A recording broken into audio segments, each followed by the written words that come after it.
어제 저희가 이제 본 말씀을 보면 이제 어떻게 이스라엘 백성이 가데스 바네아에서 12명의 스파이를 보냈지만 결과적으로 이제 불순종하는 결과를 낳게 되었는지 보게 되었습니다. 제가 어제 말씀드렸던 걸 혹시 기억하신다면 그것이 어쩌면 이들이 어떤 갑자기 그런 불순종의 마음이 생긴 것이 아니라는 것이죠. 항상 꾸준하게 매 순간순간 그들의 한 장면 한 장면에서 순종할 수 있는 기회가 있었음에도 불구하고 믿을 수 있는 기회가 있었음에도 불구하고 계속적으로 쌓여왔던 것이 마침내 가데스 바네아라는 정말로 하나님의 약속의 땅에 그리고 하나님께서 정말로 그들에게 주시고자 했던 노예였던 사람들이 땅을 가지게 되고 주인이 없던 사람들이 주인이 되고 안식일이 없던 사람들이 율법이 없던 사람들이 율법과 안식일을 가지는 이 축복이 마침내 그 가나안 땅에서 온전하게 이루어지는 놀라운 은혜 가운데로 들어갈 수 있었던 기회가 어떻게 그들의 그 불신앙의 결과로 말미암아 이제 안 되게 되었는지를 봅니다. 오늘 말씀은 조금 다르게 시작하십니다. 그러면서 하나님께서 이 36절에 보면 오직 여분네의 아들 갈렙은 온전히 여호와를 순종하였은즉 그는 그것을 볼 것이라고 하십니다. 갈렙과 여호수아 이 두 사람을 하나님께서 특별히 언급을 하세요. 생각해 보시면 그러면 이 갈렙과 여호수아는 어떻게 가데스 바네아에서 그들은 이 10명의 갔던 스파이들과는 다른 태도를 취하게 되었냐 한번 생각해 볼 부분이 있죠. 어쩌면 그것은 단 한 번에 일어났던 놀라운 기적의 순종이 아니었을 것이라는 것입니다. 매 순간 따라가면서 이스라엘이 불순종을 보이고 만나의 은혜를 주실 때는 그 전에 먼저 먹을 것이 없다고 불평하고 매 순간 불평의 순간들이 이스라엘 가운데 터질 때마다 과연 갈렙은 그들과 동일하게 행동했겠느냐 하는 것입니다. 여호수아는 과연 그들과 동일하게 행동하였겠느냐 하는 것입니다. 저는 그렇지 않다고 생각이 듭니다. 아마도 갈렙은 이스라엘 백성들이 매 순간 그런 불순종과 불신의 태도를 보일 때 갈렙은 자기 마음을 지켰던 것 같아요. 그리고 여호수아도 마찬가지였을 것 같습니다. 그 계속적으로 지켰던 작은 순종들이 가데스 바네아라는 굉장히 터닝 포인트가 되는 분기점이 되는 그 시점에 나온 것이죠. 누구든지 자기 마음속에 가득한 것이 입 밖으로 나오기 마련이라고 예수님께서 말씀하신 것을 여러분들이 기억할 것입니다. 우리는 우리 마음속에 쌓은 보물들이 밖으로 나오기 마련입니다. 그럼 사실 여기서 중요하게 배워야 될 교훈이 하나 있습니다. 우리 삶의 매 순간순간의 일상들은 하나님께서 사실은 우리에게 하나님을 사랑하고 순종하는 기회를 주신 것입니다. 결코 그 하늘, 오늘 하루가 작은 날이 아니라는 것입니다. 왜냐하면 살다가 보면은 우리는 작은 날들을 만나기도 하지만 큰 날들을 만나기도 합니다. 그런데 지극히 작은 것에 충성되지 아니하면 큰 곳에도 충성되지가 않은 겁니다. 이스라엘은 그것을 여지없이 보여줬습니다. 반면에 갈렙은 어쩌면 비록 성경의 전반적인 부분에서 그가 어떻게 행동했는지 잘 나타나지는 않았지만 그것의 삶의 순종의 태도는 가데스 바네아에서 여실없이 드러났던 것이죠. 그는 지극히 작은 일에 계속적으로 하나님을 사모하며 순종해 왔을 것입니다. 그리고 그 태도는 마침내 같은 땅을 보고도 다른 태도로 나오게 된 것입니다. 그래서 우리가 여기서 정말로 중요한 건 내 일상을 소중히 여기는 믿음이 필요하다는 것입니다. 믿음은 큰 일에 갑자기 발동되는 것이 아닙니다. 믿음은 우리 삶에 어떤 역전극이 벌어지는 상황이 있을 때 갑자기 쥐어짜면 나오는 것이 아니라는 것입니다. 어쩌면 믿음이라는 것은 나의 삶에서 매 순간 조용히 지켜왔던 것들이 자연스럽게 그때가 되면 나오는 것입니다. 그래서 예수님께서 비록 30년을 어떻게 사셨는지 우리는 알지 못합니다. 그러나 그 3년의 공생애를 보면 적어도 그 30년을 예수님께서 어떻게 사셨는지 우리는 짐작해 볼 수 있죠. 그분은 늘 주님과 함께 하시는 시간을 가졌을 것입니다. 하나님 아버지와의 시간을 소중히 여기시고 그 많은 사역들과 바쁜 과정 가운데서도 그분은 늘 하나님과의 시간을 놓치지 않으셨습니다. 심지어는 오병이어의 기적을 일으키신 다음에도 다 가라. 그리고 홀로 기도하는 시간을 놓치지 않으셨던 걸 보면 그분은 늘 성전이 그분의 마음속에 있었던 것이고, 사실 이 갈렙과 여호수아도 그러한 태도를 가지고 있었기에 그런 것이 가능하지 않았을까라는 것을 우리가 생각해 보게 됩니다. 두 번째로 자녀들이 들어간다고 합니다. 여기서 우리가 좀 생각해 볼 부분은, 우리는 종종 우리 부모가 뭔가를 잘못하면 우리에게 영향력을 주기 때문에 자녀들도 마찬가지라고 생각을 하기 쉽습니다. 그러나 또 한 가지 우리가 기억해야 될 것은 아비의 심포들을 자녀가 먹지 않게 한다고 하였습니다. 에스겔서 18장에 나와 있죠. 아들은 아버지의 죄악을 담당하지 아니할 것이요 아버지는 아들의 죄악을 담당하지 아니할 것이며 의인의 공의도 자기에게로 돌아가고 악인의 악도 자기에게로 돌아간다는 것입니다. 하나님께서 그 일을 오늘 이 주님의 말씀을 통해서 그 성품을 보여주고 계십니다. 결코 연좌제같이 네가 잘못했으니까 네 자녀들도 싹 다 이렇게 하실 것 같지만, 그러나 좌우를 분별하지 못하는, 이 정말 무엇이 옳고 그른지를 알지 못하는 그 자녀들에게 새롭게 믿음을 기대하시고, 그 자녀들은, 저희 사람은 참 이상해요. 내가 참 마음속에 불신이 있으면 자녀들에게도 왠지 그런 일이 생길 것 같다고 부정적으로 자녀들의 미래를 생각하는 경우들이 있는 것 같아요. 이스라엘 백성을 봐도 그렇고 우리 마음속을 봐도 그런 게 있습니다. 근데 그래서 하나님이 계신 게 얼마나 우리에게 감사한 일인지 모르겠어요. 하나님께서는, 하나님이 우리를 향한 생각을 주님께서 아신다고 합니다. 재앙이 아니라 평안이고 우리 장래에 소망을 주시라는 생각이라고 하십니다. 여러분이 혹시 여러분 자녀에 대해서 부정적인 생각을 가지고 계신 게 있으십니까? 오늘 이 하나님의 마음을 보십시오. 너희들이 그렇게 안 좋은 일이 생길 거라고 했던 자녀들에서 나는 전혀 다른 계획을 가지고 있단다. 그들이 바로 약속의 땅을 이루고 그들이 바로 나의 축복을 누릴 자들이 될 것이라고. 사실 물론 이 이스라엘 백성이 너무나도 불신하고 악한 사람들이었지만, 정말로 하나님이 그 말씀을 하셨던 걸 들었을 때 이 부모들 마음이 과연 그렇게 막 이랬을까요? 저는 그러지 않을 것 같아요. 사람은 자기가 악할지라도 자기 자녀에겐 좋은 걸 줄 줄 알거든요. 어쩌면 이스라엘 백성이 그 얘기를 들었을 때 뭔가 다행이다 라는 생각을 하지 않았을까 싶습니다. 이게 부모 마음이거든요. 하물며 하늘에 계신 하나님 아버지께서는 우리 자녀들에게 얼마나 좋은 걸 주기 원하시겠습니까? 그러므로 부모가 정말로 자녀들에게 좋은 마음을 품기 원한다면 제일 좋은 거는 내가 하나님과 올바른 관계 가운데 있는 것입니다. 그러면 바로 자녀들에 대해서도 올바른 하나님의 계획과 마음을 품게 되고 그들을 위해서 기도할 수 있는 것이 아닌가 싶어요.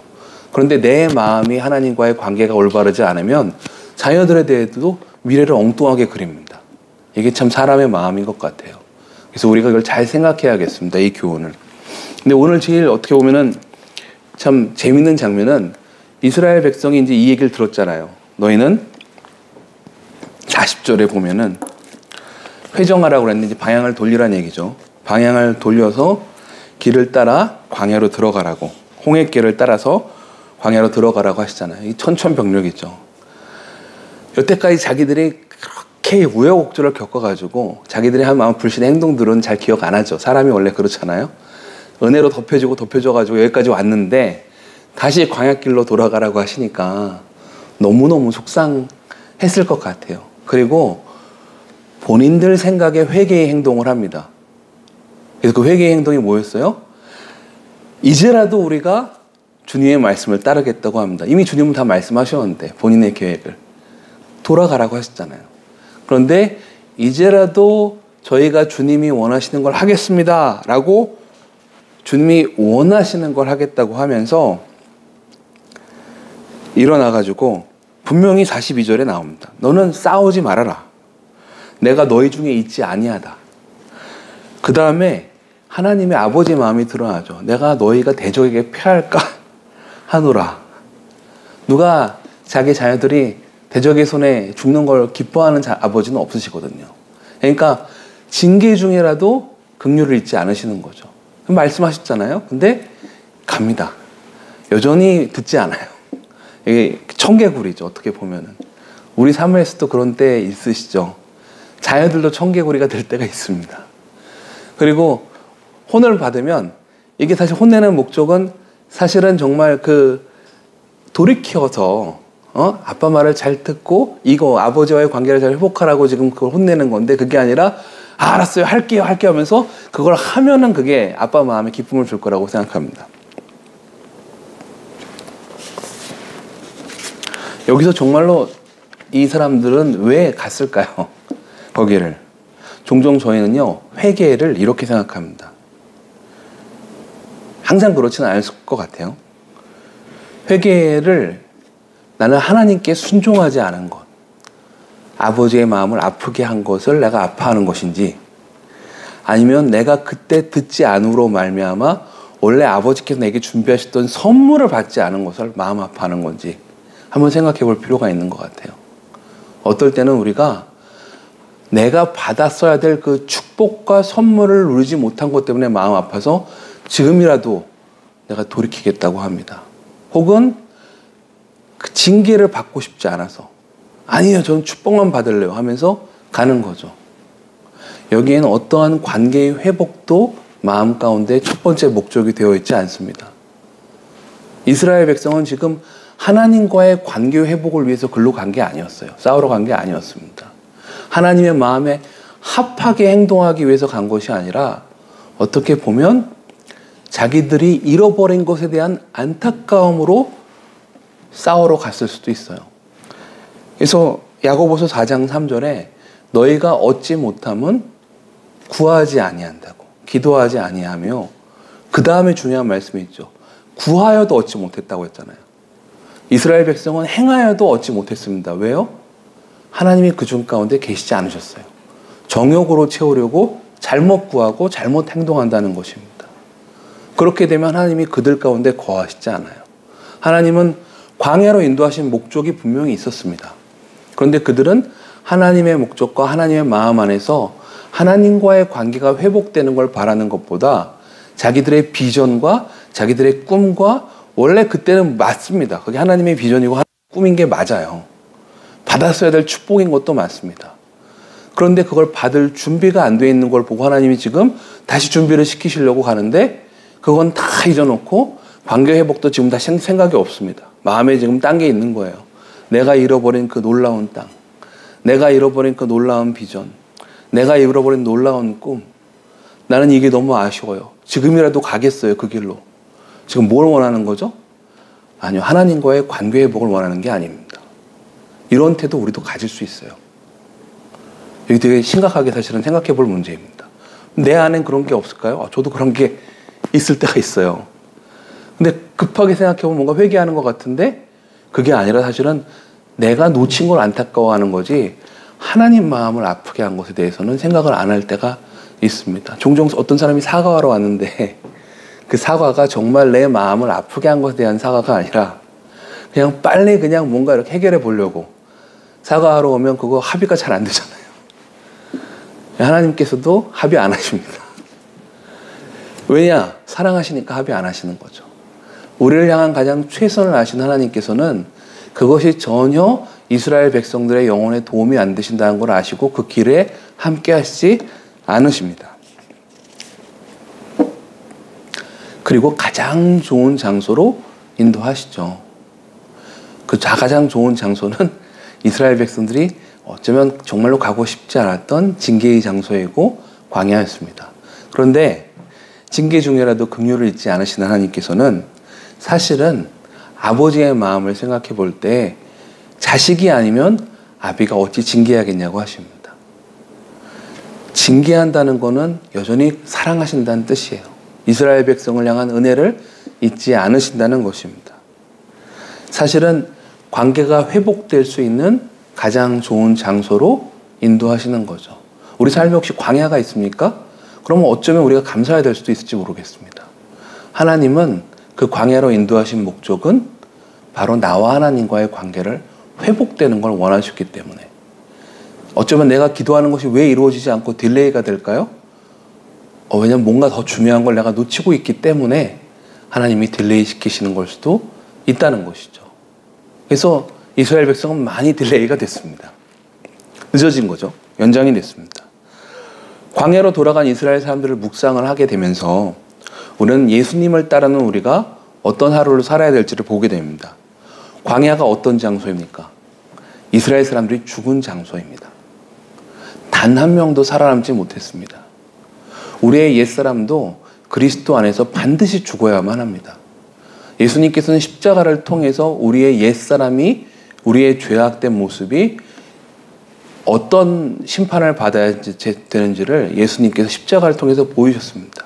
그래서 바울은 이제는 우리가 스스로 사는 것이 아니라고 했잖아요. 우리는 이제 그리스도와 함께 죽었고 그리스도와 함께 산다고 했습니다. 이스라엘 백성이 1세대에서 광야에서 모두 죽었듯이 우리의 옛사람은 반드시 우리의 십자가에 못 박혀야 합니다.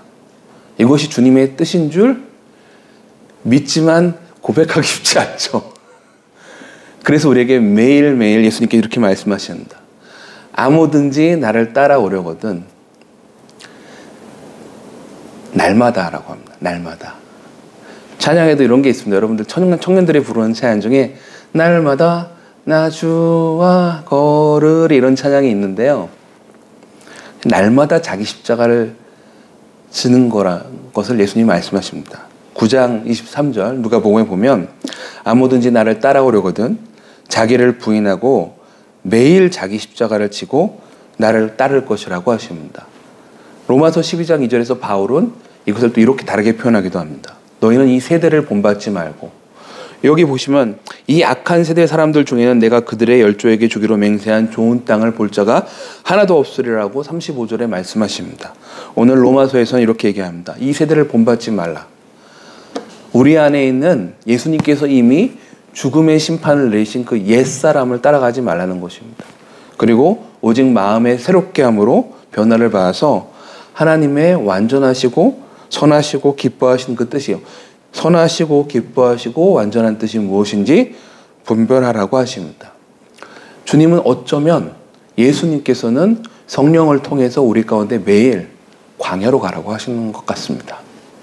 바로 오늘 우리가 그 광야의 초대를 받은 사람들입니다. 우리가 기도하러 나올 때, 찬양하러 나올 때 우리는 무엇을 찬양합니까? 예수님의 십자가의 죽으심을 찬양하며 나도 그리스도와 함께 십자가에 못 박혔음을 찬양합니다. 그리고 우리가 무엇을 찬양합니까? 이 세대가 일어났잖아요. 이스라엘 사람들이 일어났습니다. 그리고 그들은 약속의 땅으로 간 것처럼 예수 그리스도께서 우리 가운데 주신 새 생명으로 말미암아 우리도 매일매일 약속의 땅에 성령과 함께 들어가는 것입니다. 아멘. 그럴 때 비로소 저희의 오늘 하루는 그것이 광야이든 가나안이든 예수님과 함께 들어가는 약속의 땅이 될 줄로 믿습니다. 그러나 만일 하나님이 우리 가운데 거하시지 아니한다면 그것이 가나안이든 광야든 크게 관계가 없을 것 같습니다. 왜냐하면 가나안 땅에 들어간 이스라엘 사람들도 결과적으로는 결국은 하나님을 거역하고 배반을 하니까 가나안 땅이 갑자기 저주의 땅으로 바뀌잖아요. 사실 축복은 하나님께서 우리와 동행하시냐의 문제이지 우리의 장소가 어디냐의 문제가 아닐 수 있을 것입니다. 그래서 저희가 그러면 오늘 어떻게 살아야 할 것인가? 오늘 바로 말씀처럼 저희도 주님께서 기도하러 가신 그 광야에 우리도 함께 가고 그리고 이스라엘 사람들이 죽었던 그 광야에서처럼 우리도 우리 자신에 대하여 죽고 그리스도와 함께 산자로 오늘 하루를 약속의 땅 안에서 주님과 함께 동행하는 사람으로 살아가는 것이 너무나도 필요한 줄로 믿습니다. 오늘 혹시 저희 가운데 놓친 것들에 대해 안타까운 마음 혹은 내가 불순종함으로 말미암아 놓친 것들을 어떻게든지 회복하고 싶은 마음이 있습니까? 근데 사실 우리가 돌아가야 할 곳은 그 비전이나 약속이 아닙니다. 우리가 돌아가야 할 곳은 바로 주님과의 관계입니다. 우리가 돌아가야 할 곳은 주님과 회복하는 일인 줄 믿습니다. 우리 함께 좀 그렇게 기도하는 마음을 가지고 제가 기도하고 축도한 이후에는 우리가 또 함께 기도하면서 담임 목사님 잘 이렇게 일정 마치시고 돌아온 것에 감사하는 함께 또 축복하는 기도를 했으면 좋겠고요. 그리고 또 하나는 저희 일본에 지금 많은 분들이 지금 이제 그분들도 어머니이시고 아버지이시잖아요. 근데 이제 많은 분들이 지금 이제 고난을 겪고 계세요. 그분들 가운데 하나님의 은혜가 임할 수 있도록 전쟁도 있고 우크라이나 그리고 이스라엘 여러 가지로 많은 상황이 있는데 특별히 좀 일본에 지금 지진이 크게 일어나서 많은 분들이 고난을 겪고 있는데 하나님께서 이 고난 중에 긍휼을 베풀어 주시기를 그분들 가운데 필요한 것들을 또 채워줄 수 있도록 저희가 또 함께 기도하면